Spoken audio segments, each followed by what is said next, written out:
Bien-aimé, le phénomène du vieil homme, est très important. Il est très important en tant qu'enfant de Dieu de comprendre la portée spirituelle du vieil homme et du nouveau. Il est important de connaître qu'est-ce que c'est le vieil homme. Et vous serez choqués par ce que vous allez entendre aujourd'hui. Mais parce que je ne vais pas juste parler, parce que je vais vous faire lire les Écritures. Les Écritures vous permettront d'amortir ce choc dans votre cœur ou dans votre esprit. Parce que beaucoup parlent du vieil homme sans savoir qui il est réellement. Beaucoup ont mal interprété qu'est-ce que c'est le vieil homme. Beaucoup ont été confus à cause de la manière dont la Bible parle du vieil homme d'une manière contradictoire. Parce que lorsque tu prends en revue les versets bibliques qui parlent du vieil homme, quand tu lis ces versets bibliques logiquement, ces versets bibliques sont contradictoires. Ça veut dire que si tu n'as pas le réma, si tu n'as pas la révélation du Saint-Esprit, même la parole de Dieu qui parle du vieil homme va te confondre. Parce que d'un côté, la parole de Dieu va te dire quelque chose par rapport au vieil homme. D'un autre côté, ça va te dire l'opposé. Et comment serons-nous délivrés de quelque chose qu'on ne comprend pas? Comment serons-nous sauvés de quelque chose qu'on a mal interprété, mal analysé, mal diagnostiqué? C'est ça le problème. Oui, tout le monde en parle. Il faut se dépouiller du vieil homme. Il faut se dépouiller du vieil homme. Mais comment se dépouiller du vieil homme? C'est ça le problème. Et comment savoir comment me dépouiller du vieil homme si je ne connais même pas ce que c'est le vieil homme? Voilà l'autre problème. La plupart des fondements juridiques de Satan dans nos vies, c'est associé au vieil homme. C'est associé au vieil homme. Satan arrive à nous combattre au travers du vieil homme. Satan arrive à avoir accès à nous au travers du vieil homme et de ses œuvres. Premièrement, bien-aimé, il faut que tu saches, c'est une erreur et c'est erroné de demander à quelqu'un qui est né de nouveau de se dépouiller du vieil homme. C'est erroné. Ce n'est pas scripturaire. Ce n'est pas biblique. C'est faux de demander à quelqu'un qui est né de nouveau de se dépouiller du vieil homme. Toute personne qui dit que quelqu'un qui est né de nouveau doit se dépouiller du vieil homme n'a pas compris les Écritures. Il est dans la confusion. Et je veux soutenir mon argumentation au travers de la parole de Dieu. La raison pour laquelle on dit encore ou on demande encore aux enfants de Dieu qui sont déjà nés de nouveau de se dépouiller encore du vieil homme, c'est parce que ces personnes ne connaissent pas en réalité qu'est-ce que c'est le vieil homme. Parce que s'ils connaissaient ce que c'est le vieil homme, ils ne devaient plus demander à quelqu'un qui est né de nouveau de se dépouiller encore du vieil homme. Il est illogique spirituellement. Ça ne fait pas sens spirituellement qu'on naisse de nouveau, ayant le vieil homme vivant. Je le dis encore, ce n'est pas scripturaire, c'est pas biblique, ce n'est pas biblique de croire qu'on peut naître de nouveau ayant encore le vieil homme vivant. Si le vieil homme est vivant, alors tu n'es pas né de nouveau. Si le vieil homme est vivant, tu n'es pas né de nouveau. Le vieil homme doit mourir pour que tu naisses de nouveau. Donc si tu es né de nouveau, le vieil homme est déjà mort. Quel est le problème qui subsiste? Le problème qui subsiste, ce n'est pas le vieil homme, c'est quelque chose d'autre. Parce que les gens n'ont pas compris qu'est-ce que c'est le vieil homme en réalité. Et je veux que tu aies ta Bible ouverte ce soir. Parce que nous allons aller dans les Écritures. Ce soir, nous sommes à l'école du Saint-Esprit.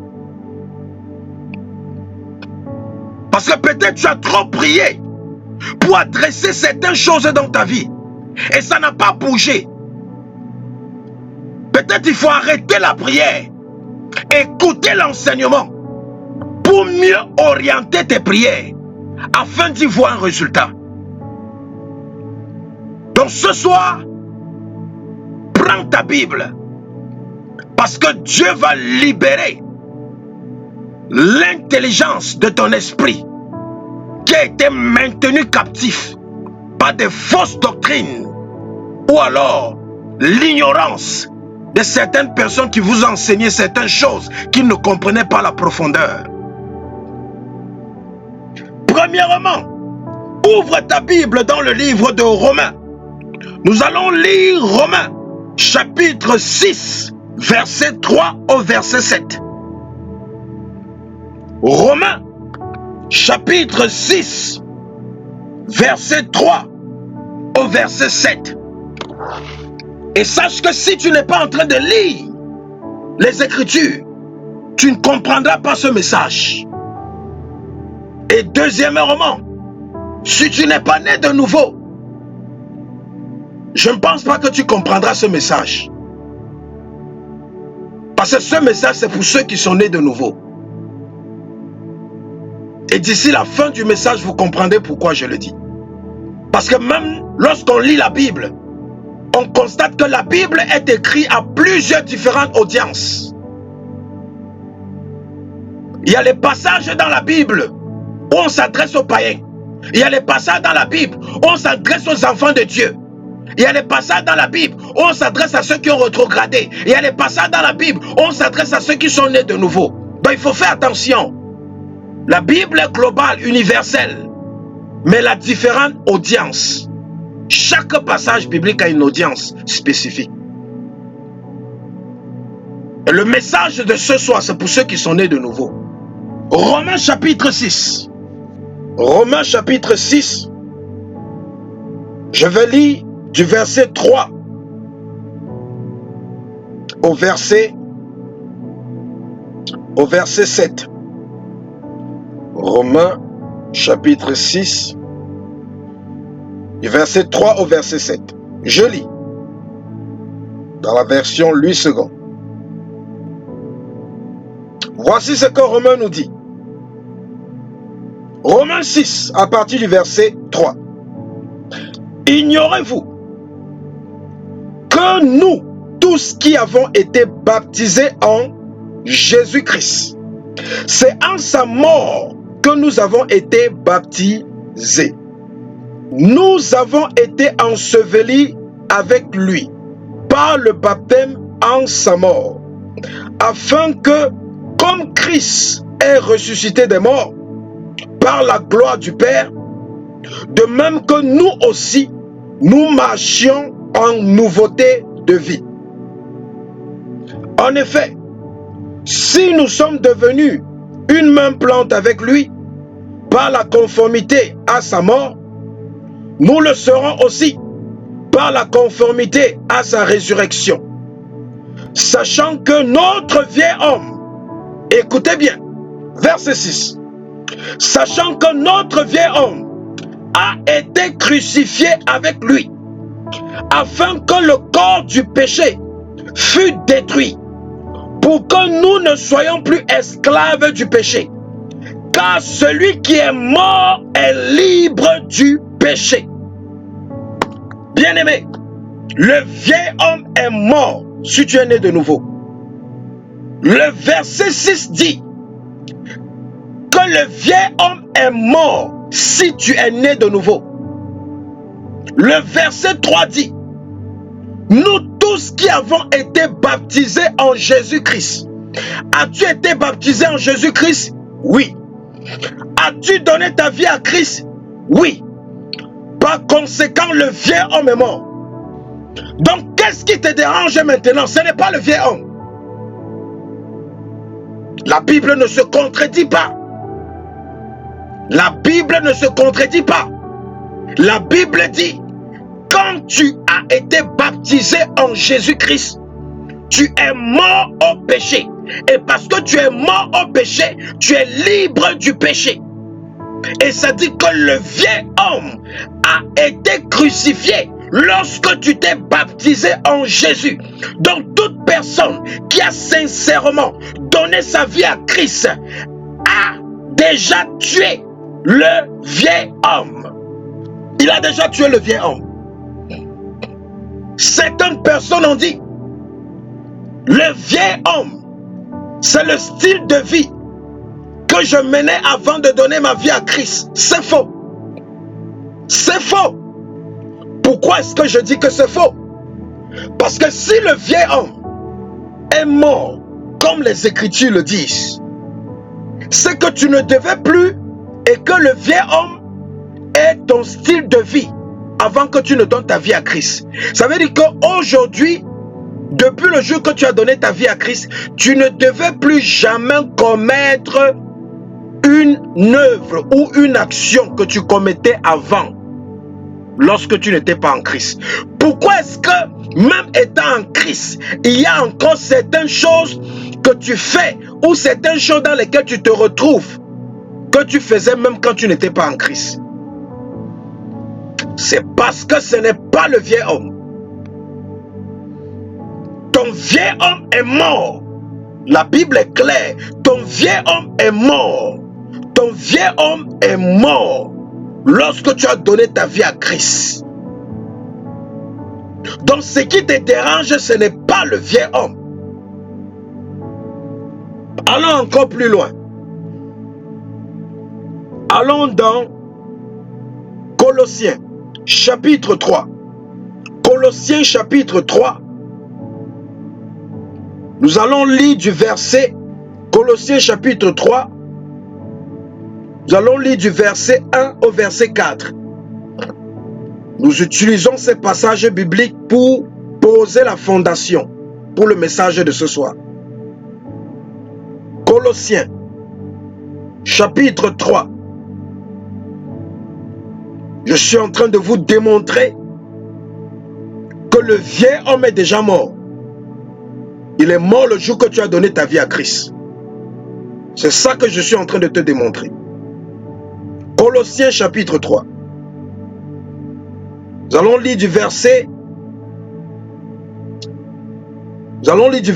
1 jusqu'au verset 5. J'espère que tout le monde est déjà à la page. Nous sommes à l'école du Saint-Esprit ce soir. Colossiens chapitre 3. Verset 1 au verset 5. Je lis. Si donc vous êtes ressuscités avec Christ, cherchez les choses d'en haut, où Christ est assis à la droite de Dieu. Verset 2. Affectionnez-vous aux choses d'en haut, et non à celles qui sont sur la terre. Verset 3. Car vous êtes morts, et votre vie est cachée avec Christ en Dieu. Quand Christ, votre vie, paraîtra, alors vous paraîtrez aussi avec lui dans la gloire. Ce passage nous fait savoir que quand on a donné notre vie à Christ, nous sommes morts. Qu'est-ce qui est mort? C'est toi qui es mort quand tu as donné ta vie à Christ. Le vieil homme n'est pas ta nature pécheresse, comme certaines personnes ont dit. Le vieil homme n'est pas la nature d'Adam dans ta vie. Le vieil homme n'est pas ton âme qui s'est rebellé à Dieu. Le vieil homme n'est pas ton corps qui s'est rebellé à Dieu, qui est devenu la chair. Non, non, non, non, non, non, non, non, non, non. Le vieux homme, ce n'est pas l'âme qui s'est rebellé à Dieu et qui est devenu le moi. Non, non, non, non, non, non, non, non. Le vieux homme, c'est toi. C'est toi, c'est ta personne tout entière. Lorsque tu as décidé de donner ta vie à Christ, ce jour-là, le vieux homme est mort. Donc, ce que tu étais avant de donner ta vie à Christ est mort le jour que tu as donné ta vie à Christ. Et c'est ça qu'on appelle le vieux homme. Le vieux homme, ce n'est pas seulement ton style de vie quand tu étais dans le monde, ou ta manière de te comporter, ou ta personnalité, ou ton caractère. Non, non, non, non, non. Le vieux homme, c'est ce que tu étais. C'est ta personne.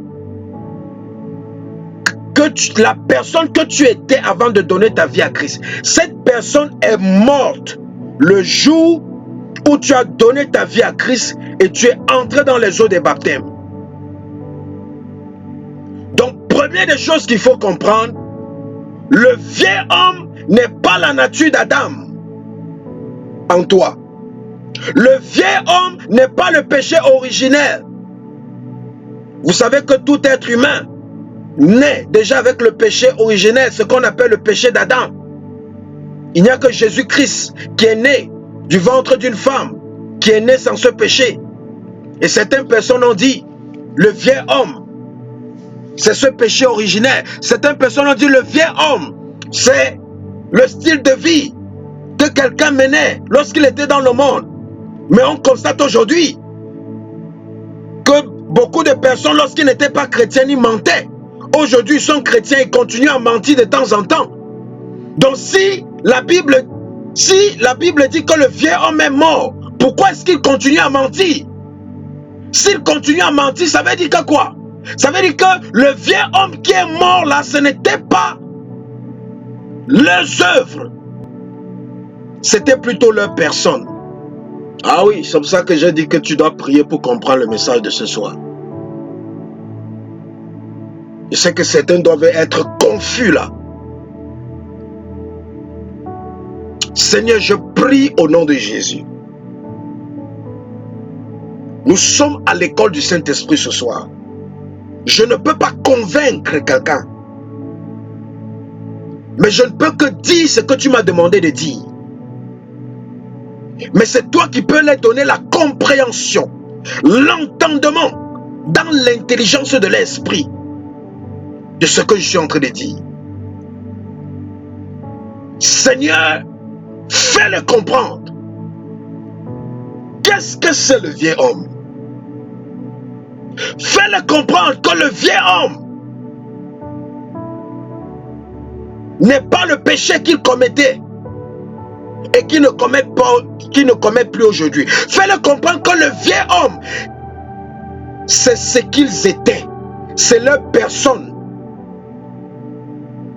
C'est leur être tout entier. Lorsqu'ils étaient dans le monde. Et que lorsqu'ils ont décidé de te donner leur vie, leur être tout entier est mort. Et parce qu'ils sont nés de nouveau, maintenant le nouveau homme est là. Donc c'est erroné de dire à quelqu'un qui est né de nouveau, il faut te vêtir du nouveau homme. C'est erroné. C'est contradictoire. Parce que quand la Bible nous parle du vieux homme, ça nous parle du vieux homme au passé. La Bible nous fait savoir que le vieux homme a déjà été crucifié. La Bible nous fait savoir que le vieux homme est déjà mort. Le vieux homme est déjà décédé. La Bible nous fait comprendre que le vieux homme a été enterré. Lorsque nous avons été baptisés en Jésus-Christ, nous avons été aussi ensevelis en sa mort. Et le vieux homme est mort là-bas. Donc quelqu'un qui est déjà né de nouveau n'a plus un problème du vieux homme. Non. Et c'est parce que les chrétiens ne comprennent pas ça. C'est parce que les chrétiens pensent qu'il faut encore tuer le vieil homme, qu'il faut encore crucifier le vieil homme. C'est à cause de ça qu'ils ne sont pas délivrés. C'est à cause de ça qu'ils souffrent toujours. Parce qu'ils n'ont pas compris d'abord ce que c'est le vieil homme. Le vieil homme est déjà mort. Le vieil homme a déjà été crucifié. Le jour où tu es entré dans les eaux des baptêmes et tu es ressorti, ce jour-là, c'est le jour que tu t'es dépouillé du vieil homme et c'est le jour que tu t'es revêtu du nouveau homme qui est créé en toi par Dieu. Et je vais soutenir mes arguments avec la parole de Dieu tout à l'heure.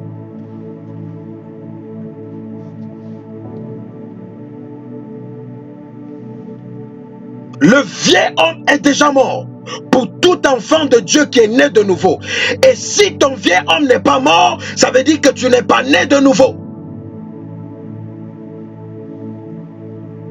La parole de Dieu ne se contradit pas. Il faut demander à Dieu le réma lorsque tu lis les Écritures.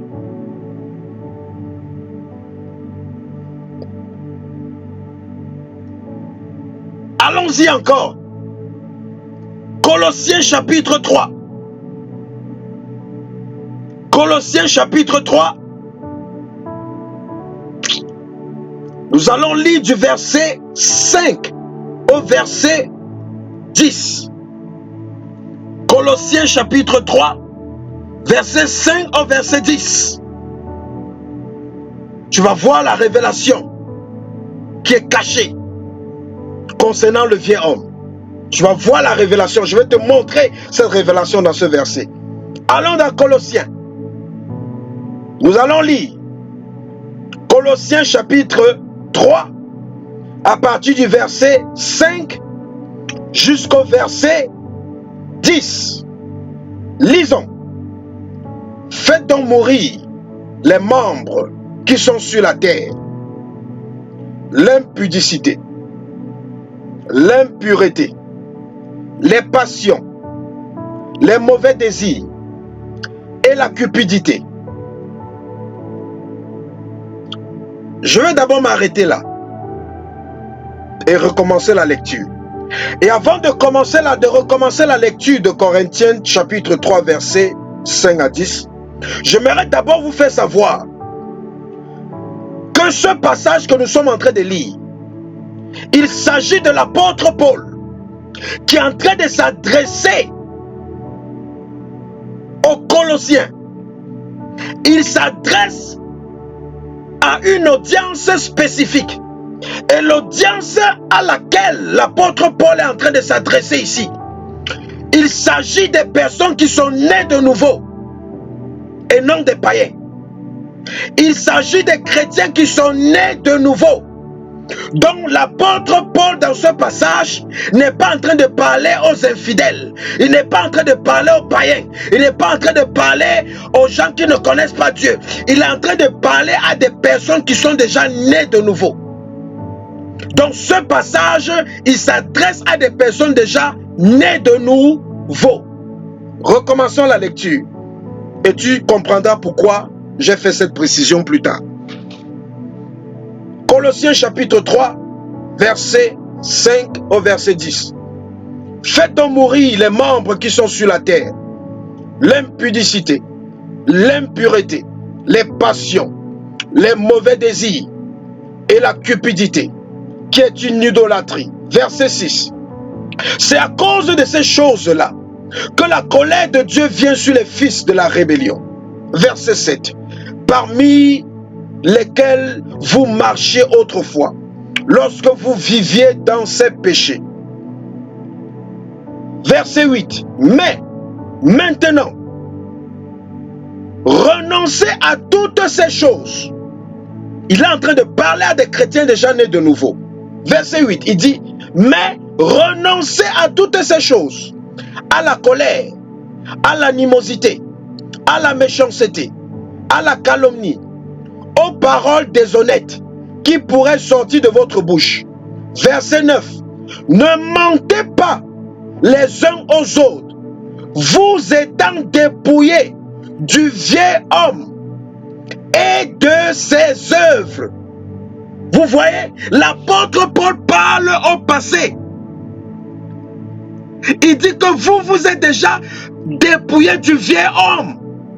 Donc, il est hors de question que vous vous êtes dépouillés du vieil homme et que vous soyez encore dans la calomnie, dans la colère, l'animosité, la méchanceté, ainsi de suite.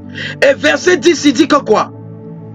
Et ayant revêtu l'homme nouveau qui se renouvelle dans la connaissance selon l'image de celui qui l'a créé. Qu'est-ce que l'apôtre Paul est en train de nous dire ici, bien-aimé? L'apôtre Paul parle à des personnes qui sont nées de nouveau. Et il dit à ces personnes qui sont nées de nouveau: autrefois vous vivez dans le péché, mais à partir d'aujourd'hui, vous qui êtes nés de nouveau, vous qui avez déjà tué le vieux homme, je vous demande de renoncer à la colère, l'animosité, les méchancetés, les calomnies, les paroles déshonnêtes qui pourront sortir de votre bouche. Ne vous mentez pas les uns aux autres, vous étant dépouillés du vieil homme et de ses œuvres, et ayant revêtu l'homme nouveau, qui se renouvelle dans la connaissance selon l'image de celui qui l'a créé. Le jour où tu es né de nouveau, c'est le jour où tu as revêtu l'homme nouveau que Dieu a créé en toi. Et c'est ce même jour que tu t'es dépouillé ou que tu as tué le vieil homme qui est en toi. Mais maintenant, pourquoi est-ce que le vieil homme est mort? Mais je me retrouve encore en train de faire des choses bizarres. Voici la révélation. La révélation est cachée dans le verset 9. Relisons le verset 9 et tu vas voir la révélation. Le verset 9 dit que quoi? Ne mentez pas les uns aux autres, vous étant dépouillés premièrement de quoi? Vous êtes dépouillés premièrement de quoi? Du vieil homme. Ça, c'est lorsque le vieil homme est mort. Et deuxièmement de quoi? De ses œuvres. Il y a la différence entre le vieil homme et les œuvres du vieil homme. Voilà la révélation. Le vieil homme est mort, mais ses œuvres vivent. Le vieil homme est mort, mais ses œuvres vivent. Le vieil homme est mort, mais ses œuvres vivent. Le vieil homme est mort le jour que tu es entré dans les eaux de baptême. Le vieil homme est mort le jour que tu es entré dans les eaux de baptême. Ta personne qui vivait dans le péché est mort. Le jour que tu es entré dans les eaux de baptême, tu es mort. Le vieil homme est mort ce jour. Mais les œuvres du vieil homme, les œuvres du vieil homme, les œuvres du vieil homme ne sont pas morts. Et c'est la raison pour laquelle Paul vient s'adresser aux enfants de Dieu qui sont nés de nouveau, dont le vieil homme est déjà mort en Christ en eux. Mais il dit à ces enfants de Dieu, bien que le vieil homme est déjà mort, bien que le vieil homme a déjà été crucifié, maintenant je vous demande de renoncer à ses œuvres. Et les œuvres du vieil homme, c'est quoi? C'est la calomnie, c'est la colère, c'est la méchanceté, c'est les paroles déshonnêtes, c'est l'impudicité, c'est l'idolâtrie, ainsi de suite. Il y a la délivrance des œuvres du vieil homme et non du vieil homme. Lorsque tu parles de la délivrance du vieil homme, c'est parce que tu n'as pas compris ce que c'est la nouvelle naissance.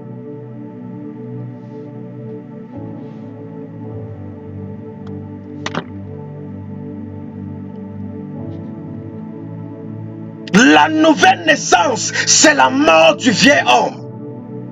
La nouvelle naissance, c'est la mort du vieil homme. Mais la Bible précise qu'il y a la différence entre le vieil homme et ses œuvres. Le vieil homme et ses œuvres. Le vieil homme et ses œuvres. Le vieil homme peut être mort, mais ses œuvres ne sont pas mortes. C'est pour ça que tu n'aimes plus voler, mais tu te retrouves en train de voler. Tu n'aimes plus faire l'impudicité, mais tu te retrouves en train de convoiter. Tu n'aimes plus mentir, mais tu te retrouves en train de mentir. La raison pour laquelle tu n'aimes plus mentir, c'est parce que le vieil homme est mort. Et la raison pour laquelle tu te retrouves en train de mentir, c'est parce que les œuvres du vieil homme sont encore vivantes. Et c'est de ça que tu as besoin d'être délivré. Et non pas du vieil homme.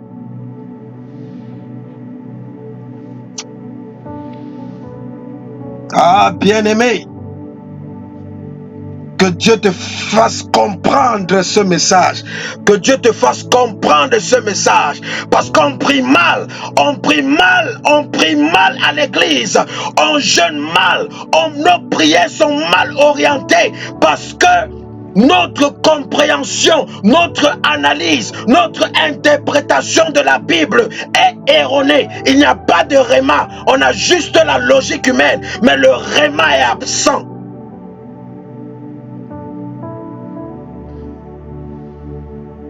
Le réma est absent. Le réma est absent.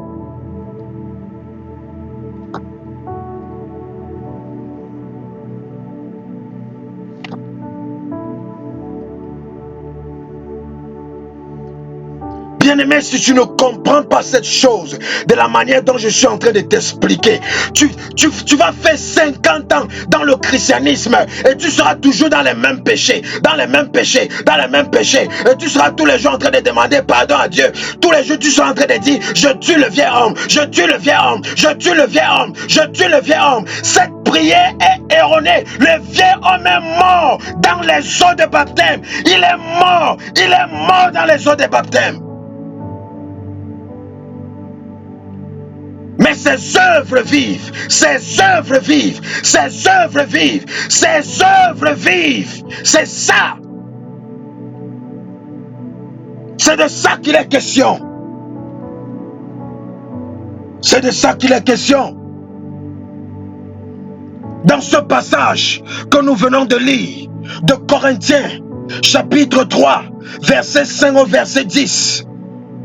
Dans ce passage, l'apôtre Paul n'est pas en train de nous demander de nous dépouiller du vieil homme. Mais l'apôtre Paul est en train de nous demander de changer tout comportement dans notre vie qui est associé au vieil homme qui est mort dans les eaux de baptême.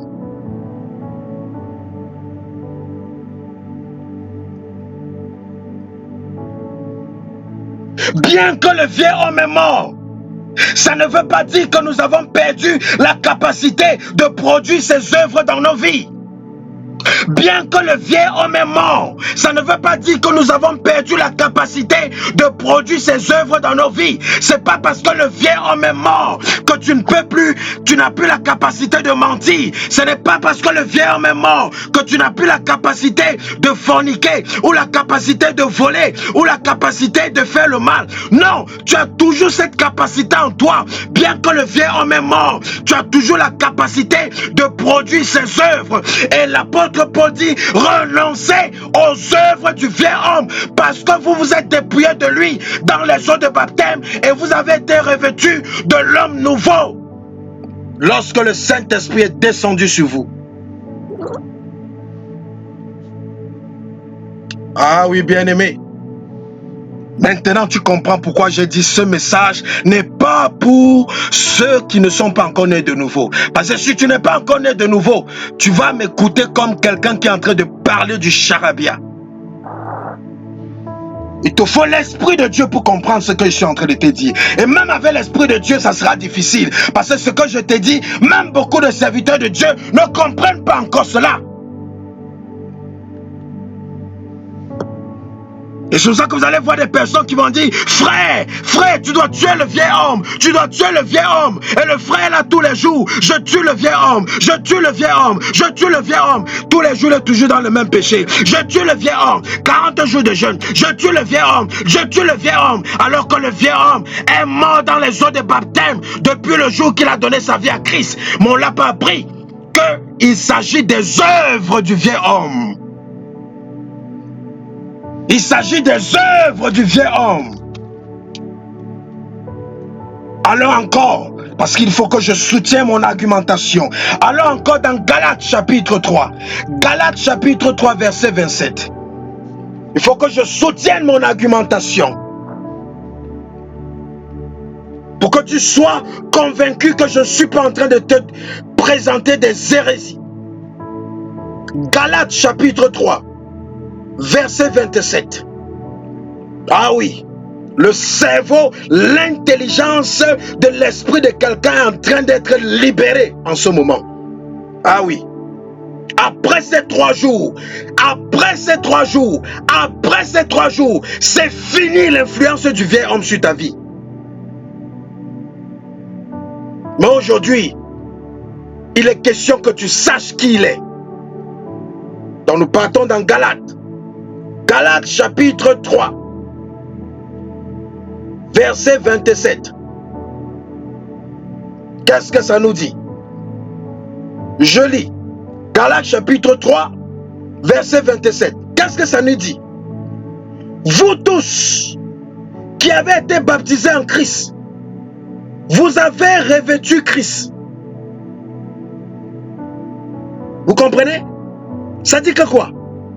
Vous tous qui avez été baptisés en Christ, vous avez revêtu Christ.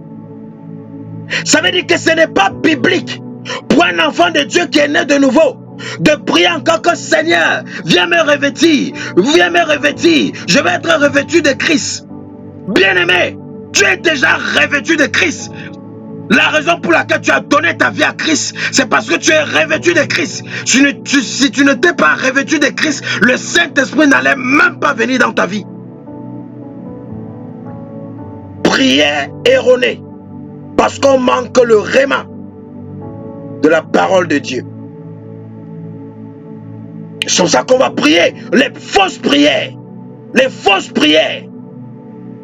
C'est pour ça que avant de sortir un sujet de prière, rassure-toi que tu as une parole de Dieu qui supporte ou qui soutient ce sujet de prière. Parce que tout sujet de prière qui n'est pas soutenu par la parole de Dieu, c'est les bruits aux yeux de Dieu. C'est les bruits. C'est les bruits. C'est les bruits. C'est pour ça que beaucoup prient et ils ne voient rien. Parce que tout ce qu'ils ont fait, c'était des bruits. Parce que tous ce qu'ils demandaient n'avaient aucun support dans les Saintes Écritures. Et même lorsque tu trouves les supports dans les Saintes Écritures, il faut demander le réma. Parce que selon Galates chapitre 3, verset 27, ça me dit que le jour que j'ai donné ma vie à Christ, j'ai été revêtu de Christ. Donc je n'ai plus besoin de demander d'être revêtu de Christ. Je suis déjà revêtu de Christ. Je suis déjà revêtu de Christ. Le jour où j'ai donné ma vie à Christ. Mais ce n'est pas parce que je ne me comporte pas comme Christ que je ne suis pas revêtu de Christ. Ce n'est pas parce que je ne me comporte pas comme Christ que je ne suis pas revêtu de Christ. C'est ce que les enfants de Dieu doivent comprendre. Ce n'est pas parce que tu ne te comportes pas comme Jésus que l'esprit de Jésus n'est pas en toi. Non, bien-aimé, l'esprit de Jésus est en toi. Tu es déjà revêtu de Christ. Et c'est de la même manière que ce n'est pas parce que l'homme, le vieux homme est mort, que tu n'as plus la capacité de voler, que tu n'as plus la capacité de convoiter. Non, le vieux homme est mort, mais tu as toujours la capacité de convoiter. Tu as toujours la capacité de voler si tu veux. Ah oui. Ah oui. Tu as la capacité de le faire si tu veux. Le vieux homme est mort. Le vieil homme est mort. Mais son problème, c'est quoi? Notre problème, c'est quoi? C'est les œuvres du vieil homme. Les œuvres du vieil homme ne sont pas morts. Les 12 agabrandis. Les œuvres du vieil homme ne sont pas morts. N'allons pas loin, bien-aimés. Lorsqu'on a crucifié Jésus-Christ sur la croix, vous savez ce que ceux qui ont crucifié Jésus-Christ ont dit? Ils ont dit, comme on a tué Jésus, qui était leur leader, qui était le leader de ces gens qui s'appellent chrétiens là. Comme on a tué le leader, comme on a tué le messager, on a aussi tué le mouvement. On a aussi tué les œuvres. Mais regardez, bien-aimés, Jésus-Christ est mort, mais jusqu'aujourd'hui, ses œuvres continuent à parler. Jésus-Christ est mort, mais jusqu'aujourd'hui, les gens continuent à pratiquer les œuvres de Jésus. C'est la même chose avec l'homme, le vieil homme. Le vieil homme peut mourir, mais tu continues à pratiquer ses œuvres, à produire ses œuvres. Prenons un exemple pratique. Nous sommes dans un monde qui est gangréné par le terrorisme. Vous voyez que beaucoup de puissances, beaucoup de nations occidentales, à plusieurs reprises, ils ont éliminé, c'est-à-dire ils ont tué les leaders ou les fondateurs de certains groupes terroristes. Ils ont cru qu'en tuant ces leaders, ils devaient tuer le mouvement, ils devaient tuer les actes, ils devaient tuer l'idéologie, ils devaient tuer l'esprit qui les animait. Ils ont cru qu'en tuant les leaders du terrorisme, ils devaient tuer ou éradiquer le terrorisme. Mais depuis qu'ils tuent les leaders, ça n'empêche pas que les œuvres terroristes continuent tous les jours. Bien-aimé, on peut tuer quelqu'un, mais ses œuvres continuent à vivre. On peut tuer quelqu'un, mais ses œuvres continuent à vivre. Quelqu'un peut mourir, mais il continue à influencer, bien qu'il n'est plus présent. C'est une formule mathématique que nous utilisons aujourd'hui. Les personnes qui ont créé ou qui ont écrit ces formules de mathématiques, elles ne sont plus vivantes, n'est-ce pas? Mais jusqu'aujourd'hui, leurs formules de mathématiques influencent nos vies. Vrai ou faux? Donc on peut tuer quelque chose, mais ce n'est pas parce qu'on a tué quelque chose que ses œuvres aussi sont mortes. Jésus-Christ est mort, mais ses œuvres continuent à influencer le monde entier. Mahomet est mort, mais son message et l'islam continuent à influencer le monde. Bouddha est mort, mais sa religion continue à influencer le monde jusqu'à aujourd'hui. C'est ça le problème que nous avons. Le problème n'est pas le vieil homme. Le problème, c'est les œuvres du vieil homme. Le vieil homme est mort. Le vieil homme a été crucifié sur la croix avec Jésus-Christ. Le vieil homme a été enseveli dans la mort lorsque nous sommes nés de nouveau. Et nous avons déjà été revêtus d'un homme nouveau qui est créé en nous au travers de la connaissance de Dieu. Mais le problème, c'est les œuvres. Ouvre ta Bible dans le livre de Éphésiens. Éphésiens chapitre 4. Parce que voici le passage qui a amené la plupart des chrétiens à avoir une conception erronée de ce que c'est le vieil homme en réalité. C'est ce passage qui a apporté la confusion dans la vie de beaucoup. Ouvrons ce passage et je vais vous expliquer ce que ce passage veut dire. Éphésiens chapitre 4. Éphésiens chapitre 4, du verset 20 au verset 24. Voici le passage biblique qui a apporté la confusion dans la tête des chrétiens en ce qui concerne le vieil homme. Qu'est-ce que ce passage biblique dit? Lisons d'abord et puis on va interpréter. Mais vous, ce n'est pas ainsi que vous avez appris Christ. Si du moins vous l'avez entendu.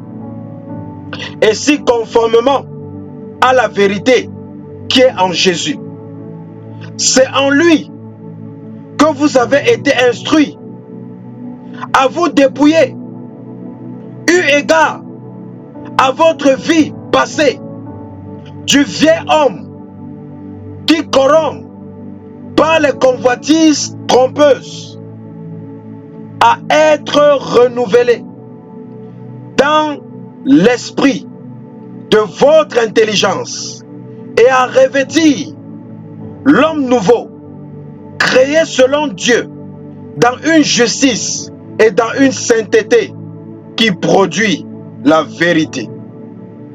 Voilà le passage biblique bien-aimé qui a porté la confusion. Beaucoup de personnes ont lu ce passage et ils se sont dit, oh, ici il est question que normalement nous nous dépouillons du vieil homme progressivement dans notre foi chrétienne ou dans notre marche avec Christ. Parce que ce passage dit que nous sommes renouvelés dans l'esprit de notre intelligence progressivement. Bien-aimé, la Bible n'a pas été écrite en anglais. La Bible n'a pas été écrite en français. La Bible a été écrite en hébreu.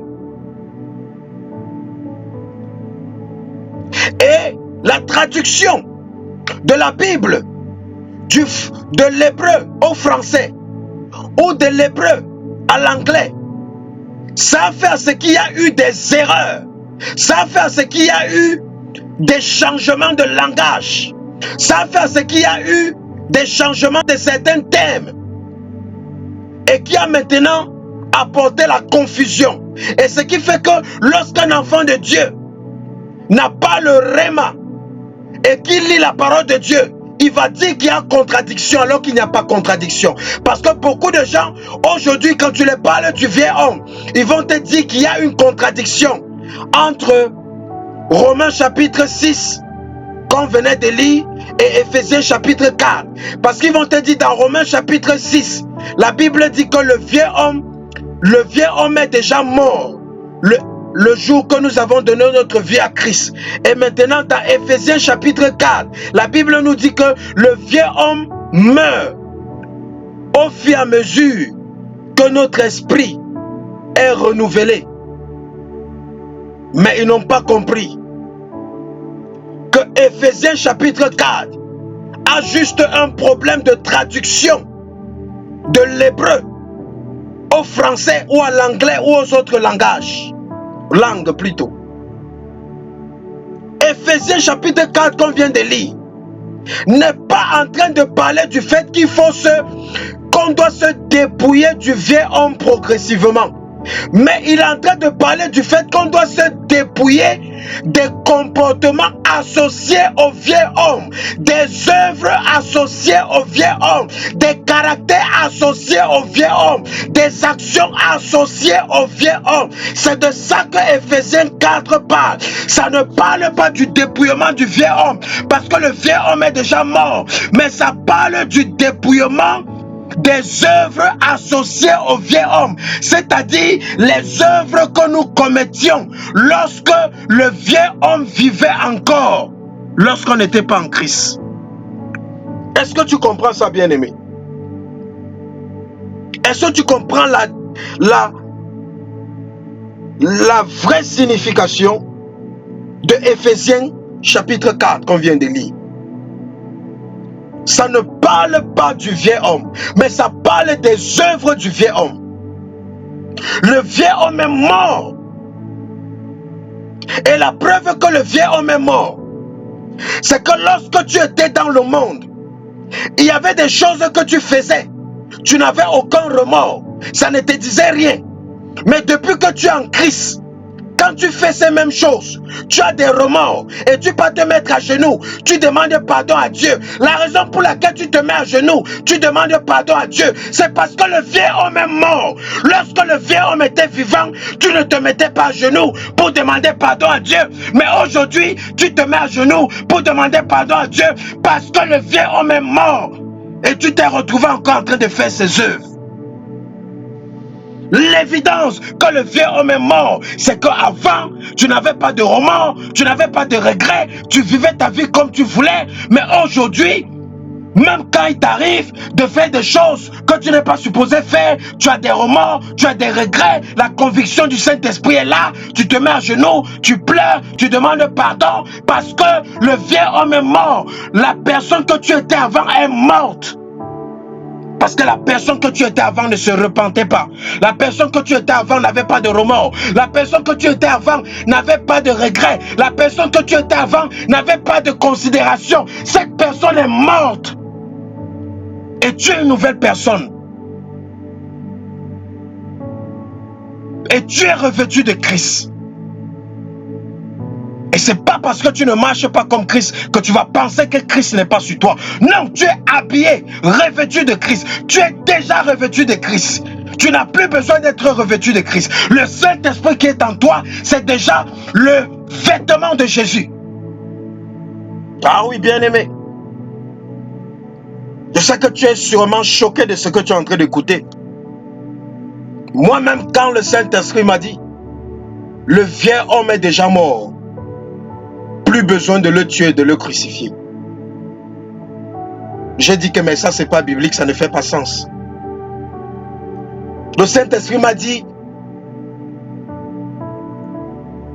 le vieux homme est déjà mort, mais ses œuvres ne sont pas mortes. J'ai dit que ce n'est pas biblique. J'ai dit que ça ne fait pas sens. Et lorsque le Saint-Esprit m'a envoyé fouiller les Écritures, c'est là qu'il m'a montré Colossiens. C'est là qu'il m'a montré Colossiens 3. Et il a dit, voici la révélation. Il y a la différence entre le vieux homme et ses œuvres. Et c'est pour ça que j'ai dit, vous devez être dépouillé du vieux homme et de ses œuvres. Si tu es seulement dépouillé du vieux homme, le vieux homme est mort, point barre. Mais maintenant, la deuxième étape, c'est les œuvres du vieux homme dans ta vie. Donc, on n'a pas besoin de la délivrance du vieux homme parce qu'il est mort dans les eaux de baptême. Mais on a besoin de la délivrance des œuvres du vieux homme. Et comment être délivré des œuvres du vieux homme? C'est ça que nous allons attaquer demain. Parce que si on attaquait comment être délivré des œuvres du vieux homme, sans d'abord te faire comprendre ce que c'est le vieux homme, tu ne devais jamais être délivré.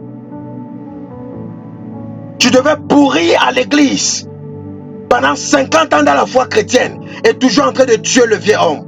Toujours en train de tuer le vieux homme. Sans savoir que le vieux homme a déjà été enseveli dans les eaux de baptême. Mon peuple périt faute de connaissance. Ah oui, bien-aimé. C'est pour ça qu'un chrétien qui n'aime pas l'enseignement, il est déjà mort en guerre. Va prier comme un tonnerre. Va jeûner comme une machine. Et que tu es ignorant des mystères de l'esprit. Ta vie sera vide comme un tambourin. Vide. Tu peux avoir tous les dons spirituels de la terre. Tu n'as pas besoin de connaître la parole de Dieu pour avoir les dons spirituels. Mais ta vie sera médiocre avec tous ces dons spirituels. Pourquoi? Parce que la connaissance, la Bible dit tu connaîtras la vérité et la vérité t'affranchira. Tu connaîtras la vérité et la vérité t'affranchira. À partir d'aujourd'hui, cesse de tuer le vieux homme car il est déjà mort. Arrêtez de tuer les morts. Arrêtez de tuer les cadavres. Les chrétiens passent le temps à tuer les morts. Laissez les morts avec les morts. Laissez les morts avec les morts. Occupez-vous des vivants. Le vieux homme est mort. Laissez-le avec les morts. Occupez-vous des œuvres du vieux homme qui sont encore vivants. Les œuvres du vieux homme sont encore vivantes. La jalousie, c'est encore vivant. La calomnie, c'est encore vivant. Les mauvaises paroles, c'est encore vivant. L'orgueil, l'arrogance, c'est encore vivant. Mais le vieux homme, lui, il est mort. Mais ses œuvres sont vivantes. Occupe-toi de ses œuvres et laisse le vieux homme dans sa tombe reposer en paix.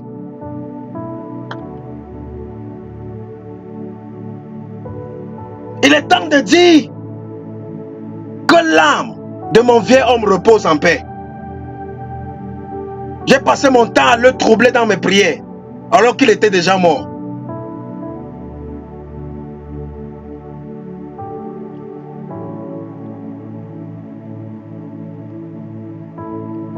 Donc, nous devons maintenant, Éphésiens chapitre 4. Voilà. Lisons Éphésiens chapitre 4. À partir du verset 17 jusqu'au verset 19. Ça va vous faire comprendre. Ça va vous faire comprendre comment, à cause de l'ignorance, les gens souffrent du vieux homme.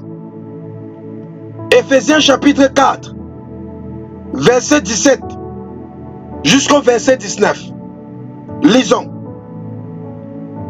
Voici donc ce que je dis. Nous sommes dans Éphésiens 4, chapitre 4, verset 17 au verset 19. Voici donc ce que je dis et ce que je déclare dans le Seigneur.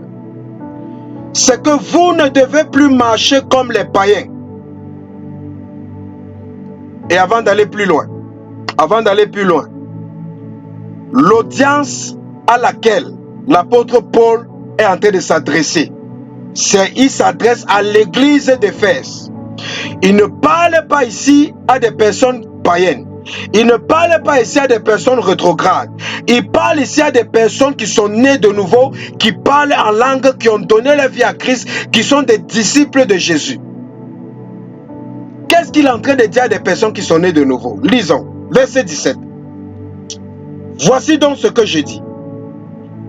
Est-ce que je déclare dans le Seigneur? Oh, il dit, et ce que je déclare dans le Seigneur, c'est que vous ne devez plus marcher comme les païens, qui marchent selon la vanité de leurs pensées.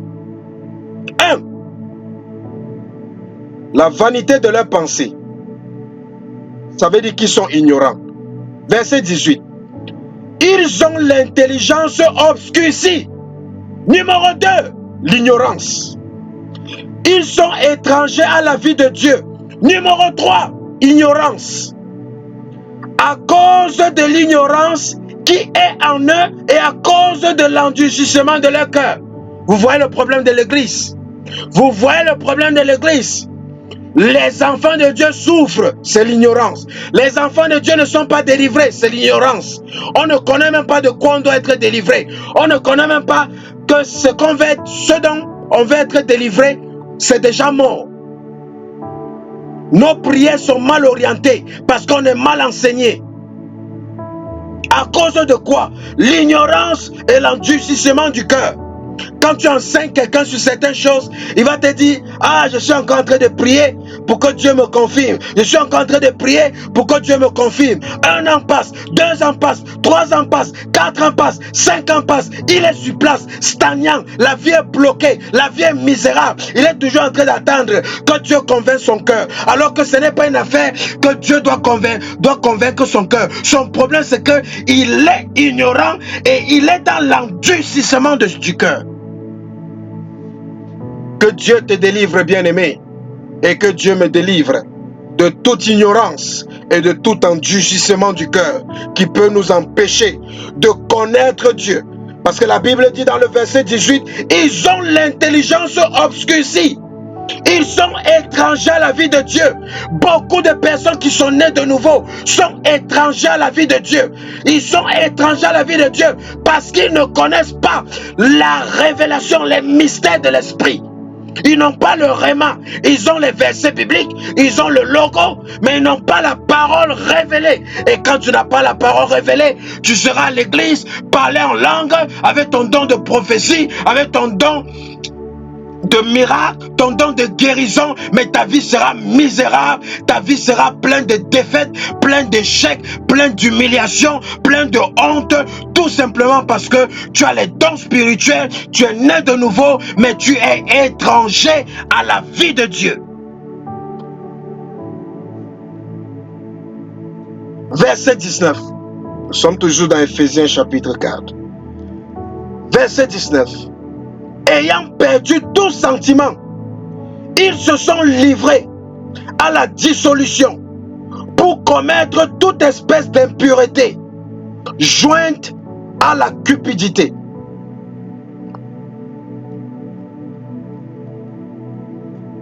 Qu'est-ce qu'il y a encore à dire, bien-aimé?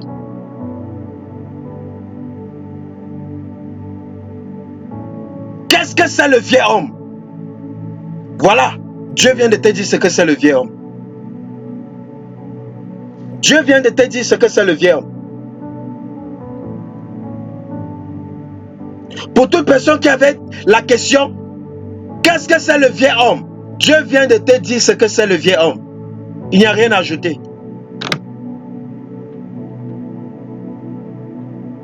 Et Dieu vient de te faire comprendre que ton problème n'est pas le vieil homme.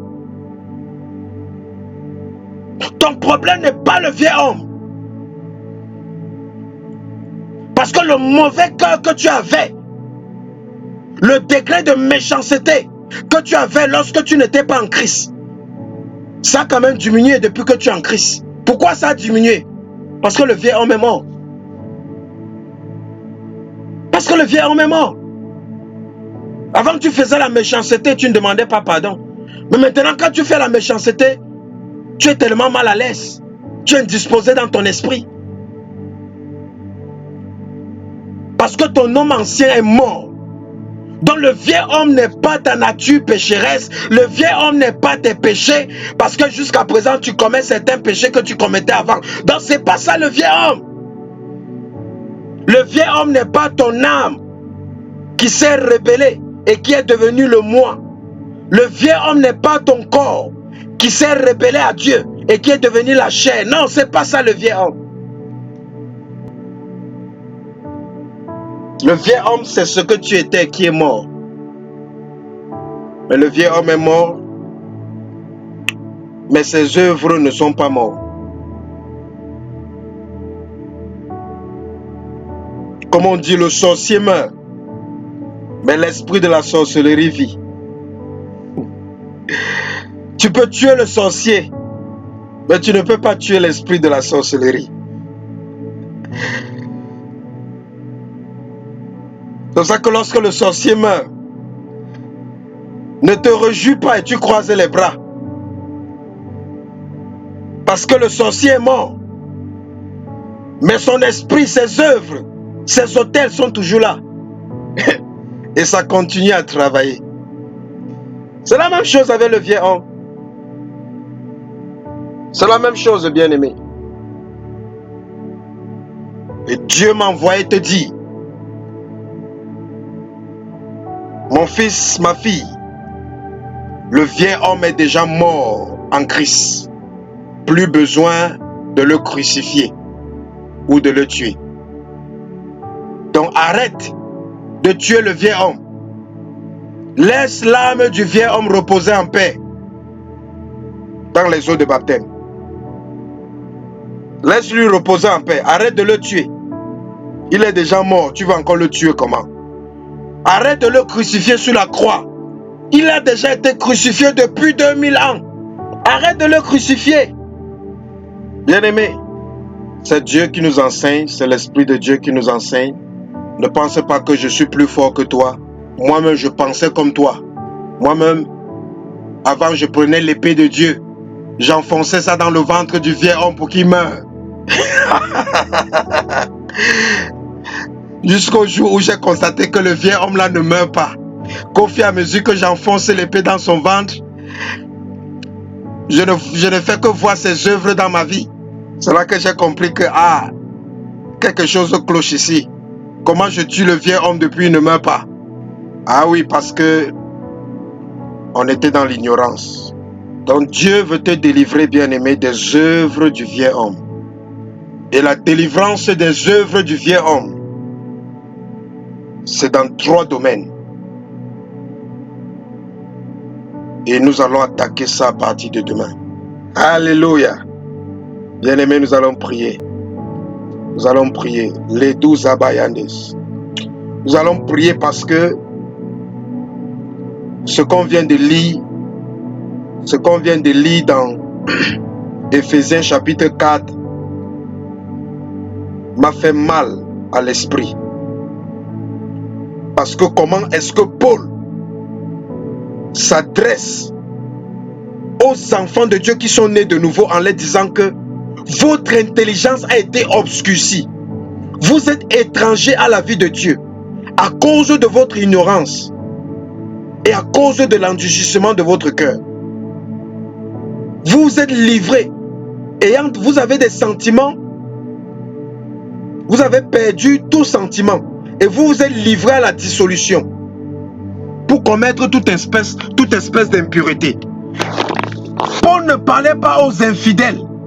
Paul parlait aux enfants de Dieu qui sont dans l'église.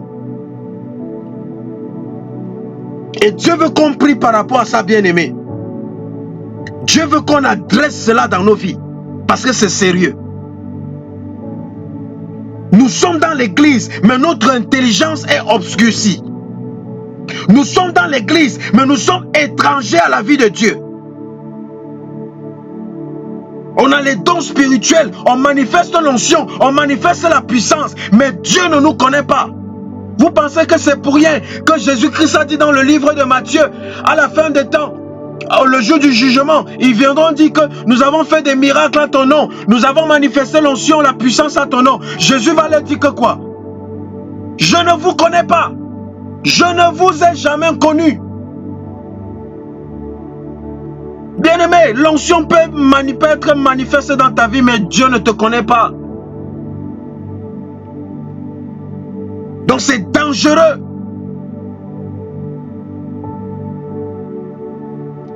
C'est dangereux, bien-aimé. L'église est obscurcie aujourd'hui.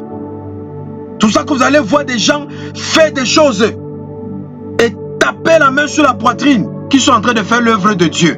Alors qu'ils sont en train de gâter, de salir la réputation de l'église. Pourquoi? Leur intelligence est obscurcie. Ils sont étrangers à la vie de Dieu. Ils ont perdu tout sentiment. Ils se sont livrés à la dissolution. Et c'est à cause de l'endurcissement dans leur cœur.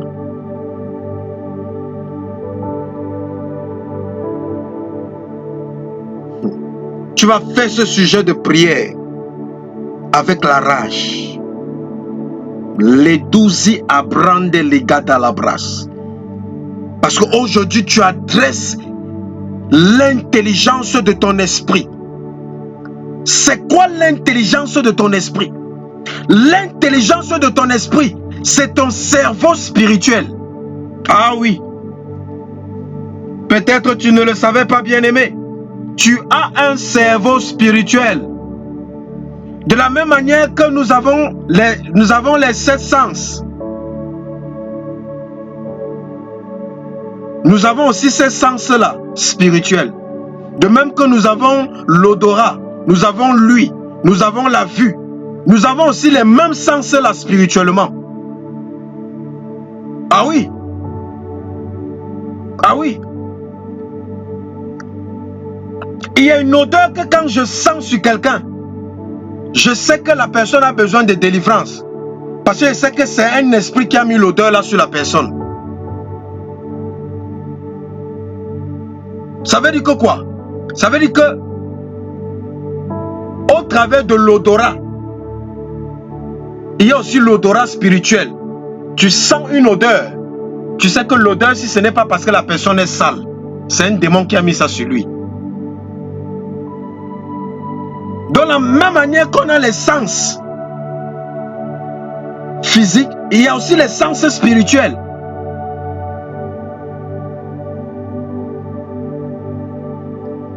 L'intelligence de ton esprit, c'est ton cerveau spirituel.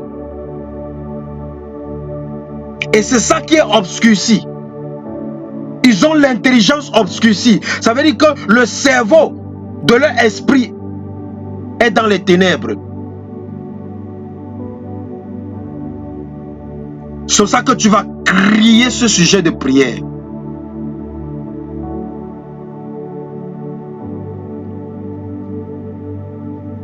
Dis, mon cerveau spirituel sort de l'obscurité au nom de Jésus. Mon cerveau spirituel sort de l'obscurité au nom de Jésus. Élève ta voix. Commande à ton cerveau spirituel de sortir des ténèbres. Commande-le de sortir des ténèbres. Les 12 akapaya dalabaya. Mantele baria talabaya. Les kantele baria. Lisaka payandelebo. Les kapayandalabaya. Les kapayandalabaya. Les kapayandalabaya. Les kapayandalabaya. Les kapayandalabaya. Les kapayandalabaya. Les kapayandalabaya. Les kapayandalabaya. Les kapayandalabaya. Je commande à l'obscurité de vomir ton cerveau spirituel.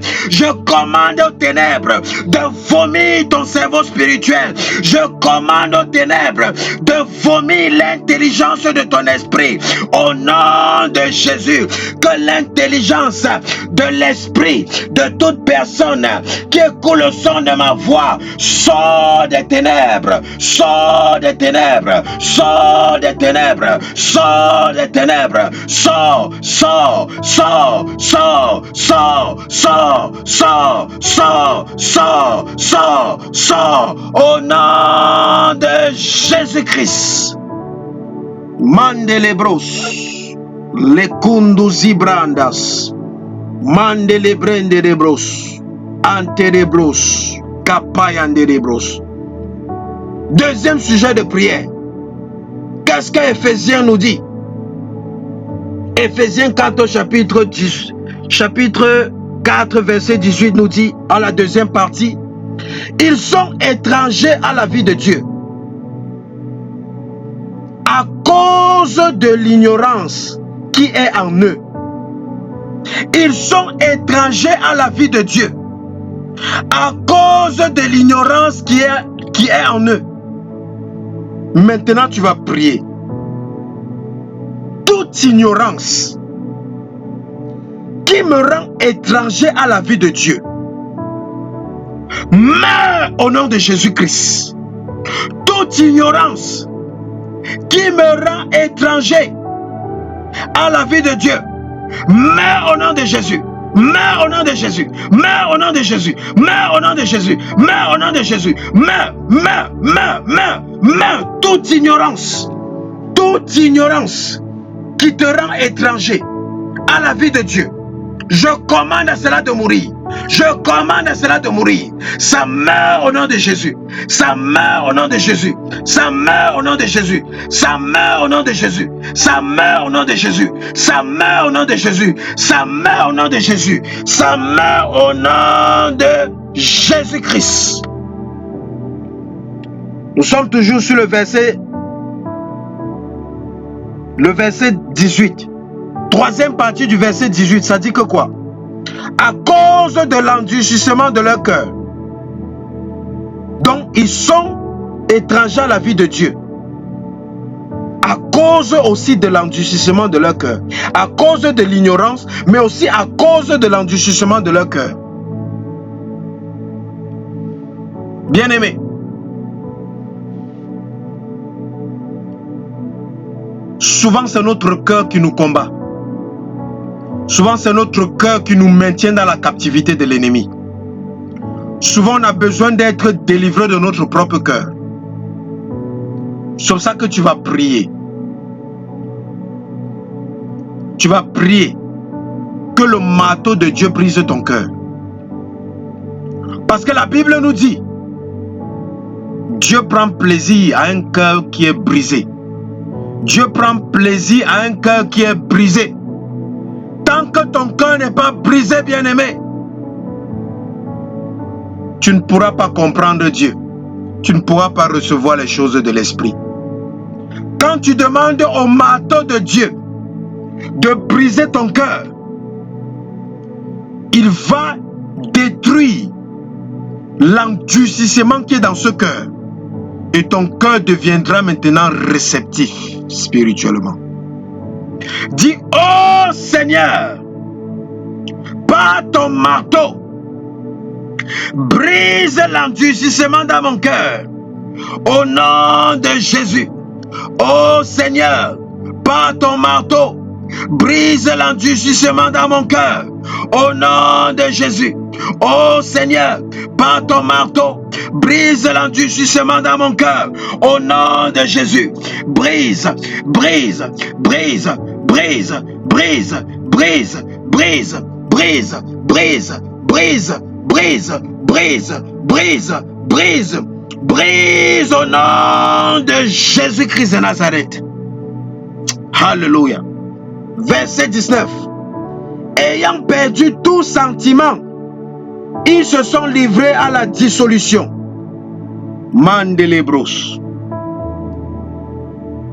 Dis tout sentiment de l'esprit que j'ai perdu, tout sentiment du Saint-Esprit que j'ai perdu, soit restitué maintenant, soit restauré maintenant, au nom de Jésus. Élève ta voix, commence à prier. Tout sentiment du Saint-Esprit que j'ai perdu, soit restauré au nom de Jésus. Soit restauré. Les sentiments de Jésus-Christ que j'ai perdu, que ce soit restauré au nom de Jésus. Que ce soit restauré. Soyez restaurés, soyez restaurés, soyez restaurés. Tout sentiment de Jésus que j'ai perdu, soyez restaurés, soyez restaurés, soyez restaurés. Il est écrit que parce que je suis né de nouveau, j'ai été revêtu de Jésus-Christ. J'ai été revêtu de l'homme de nouveau. De l'homme nouveau. Si je suis revêtu de l'homme nouveau, ça veut dire que les sentiments de l'homme nouveau doivent être dans ma vie.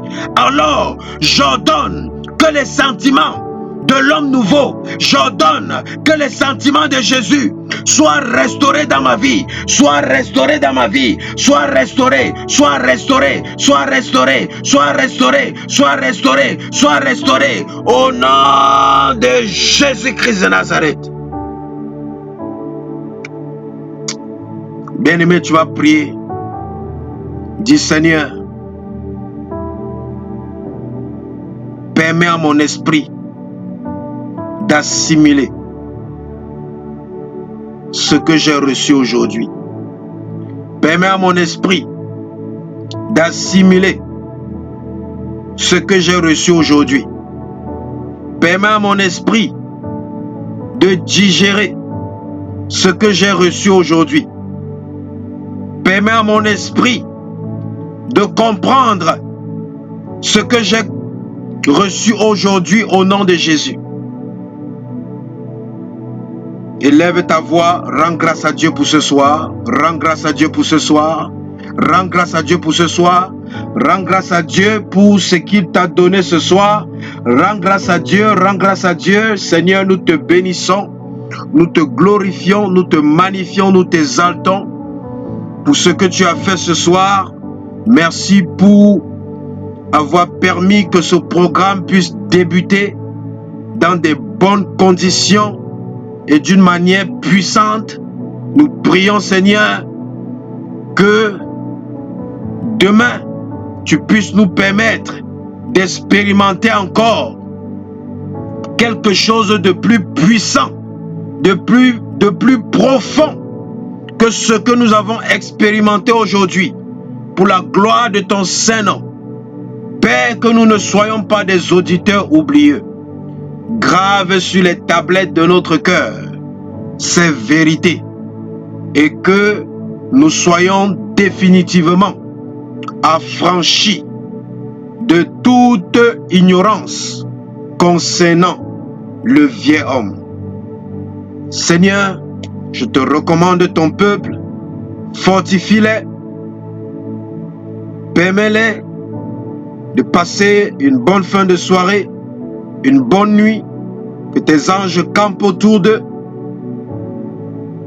Donne-les la victoire dans les rêves et que tout agenda toute attaque, toute manœuvre, toute opération contre eux, ce soir ou cette nuit, soit vouée farouchement à l'échec. Je décrète et je déclare échec total de toute activité du monde des ténèbres dans ta vie ce soir. Et que demain tu te lèves en bonne santé pour vaquer à tes différentes occupations. Au nom de Jésus-Christ.